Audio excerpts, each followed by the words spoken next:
तो गाइस आज हम लोग बात करेंगे सी पाइप एंड बाई पाइप के बारे में। ठीक है, तो ये गाइस बहुत ही इंपॉर्टेंट टॉपिक है CPAP and BiPAP पे।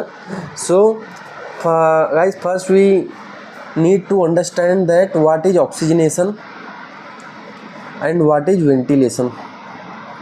सो that two things are very important. तो गाइज ऑक्सीजनेशन क्या होता है?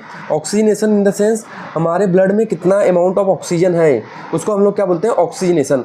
इन द सेंस अगर किसी का O2 लेवल कम है तो उसको हम लोग क्या करेंगे? उसको हम लोग सिंपली क्या करेंगे? ऑक्सीजन दे देंगे। तो that is oxygenation. Ventilation guys क्या होता है कि मतलब इस पेशेंट में क्या हो गया? हाइपोक्सीमिया कंडीशन डेवलप हो गई ना। इन वेंटिलेशन पेशेंट में क्या होता है गाइज? सो इन वेंटिलेशन पेशेंट में क्या होता है कि यहाँ पे CO2 का लेवल क्या होता है? बढ़ जाता है। ठीक है, CO2 का लेवल बढ़ जाता है। और वेंटिलेशन का मतलब क्या हो रहा है कि इंस्पिरेशन और एक्सपिरेशन अच्छे से हो रहा है। Means chest is expanding and collapsing properly. ठीक है, तो इसमें अगर इन केस किसी पेशेंट में CO2 का लेवल बढ़ गया दैट मीन वो पेशेंट क्या है? हाइपो वेंटिलेटिंग है, हाइपो वेंटिलेट कर रहा है, मतलब वो अच्छे से सांस बाहर नहीं छोड़ पा रहा है या फिर बाहर अंदर नहीं ले पा रहा है, तो दैट इज हाइपो वेंटिलेटिंग। और अगर किसी में CO2 का लेवल कम है तो मतलब वो क्या कर रहा है कि जो है ना कि वहाँ पे हाइपो वेंटिलेटिंग, ये तो हाइपो वेंटिलेटिंग था, यहाँ पे क्या हो रहा है? Hyper ventilating. हाइपर वेंटिलेटिंग का मतलब क्या हो रहा है गाइस? वो CO2 बहुत ज़्यादा वॉश आउट कर रहा है। ठीक है, हाइपर वेंटिलेट कर रहा है, उसका रेस्पिरेटरी रेट ज़्यादा है उस केस में, तो हाइपर वेंटिलेट कर रहा है। ठीक है, तो दैट इज हाइपर वेंटिलेटिंग। तो इस केस में इस केस में हमको वेंटिलेशन की ज़रूरत पड़ती है। तो मेनली हम लोग सबसे पहले हम लोग देखते हैं सी पाइप एंड बाई पाइप के बारे में। तो सी पाइप का मतलब क्या होता है? That indicate continuous positive airway pressure. Means during whole inspiration and expiration pressure will remain same. मतलब उसका इंस्पिरेशन और एक्सपिरेशन दोनों में प्रेशर सेम होता है। तो अब इससे होता क्या है कि जब इंस्पिरेशन करता है ना, ड्यूरिंग इंस्पिरेशन, और मेनली हम लोग यहाँ से मैक्सिमम 5 to 50 mmHg का प्रेशर सेट करते हैं। ठीक है, पर अब अगर मैंने 5 mmHg का प्रेशर सेट किया ना गाइस, तो क्या होगा? इंस्पिरेशन में भी ओके है, एक्सपिरेशन में भी ओके है। तो मतलब CO2 आराम से एक्सेल हो जाएगा ड्यूरिंग एक्सपिरेशन, और इंस्पिरेशन के टाइम प्रॉपर ऑक्सीजनेशन भी हो जाएगा पेशेंट का, कोई दिक्कत नहीं आएगा। लंग अच्छे से एक्सपांड और कोलैप्स होगा। ठीक है, उसके बाद गाइस पर अगर मैं बताऊं, और ये बेसिकली क्या करता है? Prevent collapsing. ये कोलैप्स को प्रिवेंट करता है, इतना प्रेशर लंग्स में डाल देता है ड्यूरिंग एक्सपिरेशन कि लंग कोलैप्स नहीं होता। ठीक है, तो उसके बाद अगर कोई ऐसा पेशेंट है जिसमें मुझे 50 mmHg प्रेशर सेट करना पड़ रहा है, ठीक है, क्योंकि उसका कंडीशन ज़्यादा मतलब सीवियर है, तो उस केस में मुझे 50 mmHg प्रेशर सेट करना पड़ेगा, है ना। तो 50 mmHg सेट करना पड़ेगा। इस केस में क्या होगा? जो ड्यूरिंग इंस्पिरेशन तो क्या होगा? अच्छा होगा, कोई दिक्कत नहीं है। पर जब एक्सपिरेशन के टाइम पे अगर मैं इतना प्रेशर सेट कर दूंगा ना, इतना प्रेशर सेट कर दूंगा, तो क्या होगा कि लंग जो होगा वो CO2 निकाल ही नहीं पाएगा। वो लंग क्या करेगा? CO2 निकाल ही नहीं पाएगा, क्योंकि इतना ज़्यादा प्रेशर मैंने सेट कर दिया है कि CO2 निकाल ही नहीं पा रहा है। तो लंग तो मतलब कोलैप्स नहीं होगा, पर CO2 निकाल नहीं पाएगा, तो इससे PCO2 का लेवल बढ़ जाएगा। तो यहाँ पे बेसिकली कौन सी कंडीशन हो जाएगी? रेस्पिरेटरी एसिडोसिस की कंडीशन पेशेंट में बन जाएगी। मतलब इसका मतलब बताता हूँ मैं गाइस, इसमें सी पाइप में होता क्या है कि सपोज मैंने सी पाइप लगाया, तो मैंने एक बेस लाइन प्रेशर सेट कर दिया, जैसे 5 mmHg, तो मैं 5 mmHg प्रेशर लूँगा, 5 mmHg का प्रेशर सेट करूँगा। तो अब यहाँ से मुझे इंस्पिरेशन और एक्सपिरेशन करना है। ठीक है, तो वो दोनों अच्छे से हो जाता है। पर अगर 15 mmHg अगर किसी को करना पड़ जाए ना, तो वो दिक्कत में आ जाता है कि वहाँ पे एक्सपिरेशन के टाइम CO2 का लेवल बढ़ जाता है। तो दैट इज सी पाइप। ठीक है, देन गाइज मैं बताता हूँ बाई पाइप।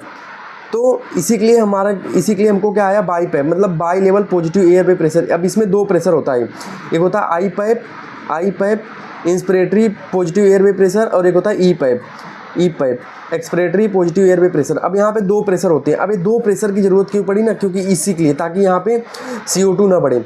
तो यहाँ पे हम पेशेंट के अकॉर्डिंगली आई पाइप और ई पाइप को हम लोग वो करते हैं। तो आई पाइप में हम लोग 50 mmHg लेते हैं मेनली आई पाइप में, और ई पाइप में हम लोग 5 mmHg प्रेशर सेट कर देते हैं। ठीक है, तो ये होता है। अब गाइज एक मैं बताता हूँ। अब ये वाला तो मैंने बता दिया, तो यहाँ पे 2 प्रेशर हम लोग सेट करते हैं कि 2 प्रेशर हम लोग यहाँ सेट करते हैं।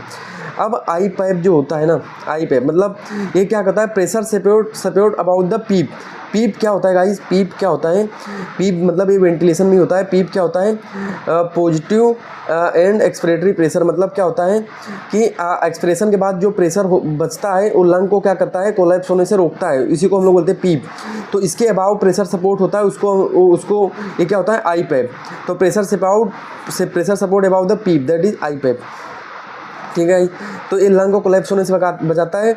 अब साथ में अगर किसी का PCO2, अब सपोज गाइज मैं आपको एक क्वेश्चन बताता हूँ। ठीक है, मेरे पास एक पेशेंट है जिसका PCO2 बढ़ा हुआ है, PCO2 बढ़ा हुआ है, PO2 नॉर्मल है ABG में, आर्टेरियल ब्लड गैस में, और उसका पीएच जो है उसका सपोज गाइज 7.31 के आसपास है। मतलब ये रेस्पिरेटरी एसिडोसिस का केस है। ठीक है, रेस्पिरेटरी एसिडोसिस का केस है, because pH should be less than 7.4। ठीक है, तो PCO2 बढ़ा है और अब पीएच क्या है 7.31, पीएच कम है और PO2 नॉर्मल है। ठीक है, PO2 नॉर्मल है, PO2 में कोई दिक्कत नहीं है। मतलब इस पेशेंट में हमको ऑक्सीजनेशन नहीं चाहिए, हम इस पेशेंट में क्या चाहिए कि अच्छा मतलब इसका मतलब क्या होगा गाइस, पेशेंट क्या कर रहा है, हाइपो वेंटिलेट कर रहा है, मतलब वेंटिलेशन अच्छे से नहीं हो रहा है। तो इस केस में ना हम लोग आई पाइप को बढ़ाते हैं, आई पाइप को हम लोग बढ़ाते हैं, आई पाइप को हम लोग बढ़ाते हैं। मतलब आई पाइप और ई पाइप इसके डिफरेंस को हम लोग बढ़ाते हैं। मतलब अगर ए बढ़ गया तो इसका डिफरेंस भी बढ़ जाएगा। तो आई पाइप को इस केस में हम लोग बढ़ाते हैं। या अभी इससे क्या होगा ना, जो मेरा CO2 है ना, वो जो CO2 है वो ईजिली वॉश आउट होगा, क्योंकि इंस्पिरेटरी पॉजिटिव एयर में प्रेशर बढ़ा रहा है, मतलब इंस्पिरेशन के टाइम में प्रेशर बढ़ा रहा है। तो ऐसा होगा, ऐसा देखो मैंने एक बेस लाइन सेट किया, फिर उसके बाद तो वो आई पाइप में बढ़ा रहा हूँ ताकि CO2 वॉश आउट हो जाए। तो इस केस में मुझे आई पाइप बढ़ाना होगा, मतलब आई पाइप और ई पाइप का डिफरेंस बढ़ाना होगा। ठीक है, और अगर किसी में CO2 जो है कम होता तो इस केस में मैं क्या करता, आई पाइप को कम कर देता। सिंपल सी बात है, आई पाइप को कम कर दूंगा, क्योंकि पेशेंट क्या है हाइपर वेंटिलेट कर रहा है, तो आई पाइप को कम कर दूंगा, मतलब उसका सांस स्लो कर दूंगा मैं, मतलब उसका इंस्पिरेटरी प्रेशर क्या दूंगा, कम कर दूंगा मैं। ठीक है, अब गाइज अगर कोई पेशेंट है जिसका PO2 जो है कम है, PO2 कम है, PCO2 ज़्यादा है, PCO2 क्या है, PCO2 नॉर्मल है, और सपोज पीएच भी क्या है, नॉर्मल है, पीएच भी नॉर्मल है। अब इस केस में इसमें क्या हो रहा है, ओनली ऑक्सीजनेशन चाहिए पेशेंट को। तो ऑक्सीजनेशन मतलब क्या हुआ, उसके लंग को मुझे क्या करना है, एक्सपांड करना है, ताकि ज़्यादा से ज़्यादा ऑक्सीजन उसके एल्वेलाई में आ जाए। ठीक है, तो इसकी वजह से गाइस क्या होता है, इसकी वजह से हम लोग इसमें क्या करते हैं, फिर ई पाइप बढ़ाते हैं, ई पाइप बढ़ाते हैं। ये क्या करेगा, लंग को क्या करेगा, एक्सपांड रखेगा, एल्वेलाई को एक्सपांड रखेगा, इसकी वजह से प्रॉपर ऑक्सीजनेशन हो पाएगा।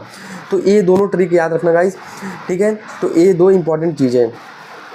ठीक है, पर अगर कभी भी अगर ऐसा हो जाए, ऐसा कोई सिचुएशन कि आई पाइप और आई पाइप हो कि मैंने बढ़ा दिया 50 mmHg बढ़ा दिया, ई पाइप भी बढ़ाना जाए, तो प्रॉपर वेंटिलेशन नहीं हो पाएगा, क्योंकि अगर डिफरेंट कम रहेगा आई पाइप एंड ई पाइप में, तो वेंटिलेशन कभी भी प्रॉपर नहीं हो पाएगा। ठीक है, तो that is about CPAP and BiPAP. तो होल आप पूरा समझ गए होंगे।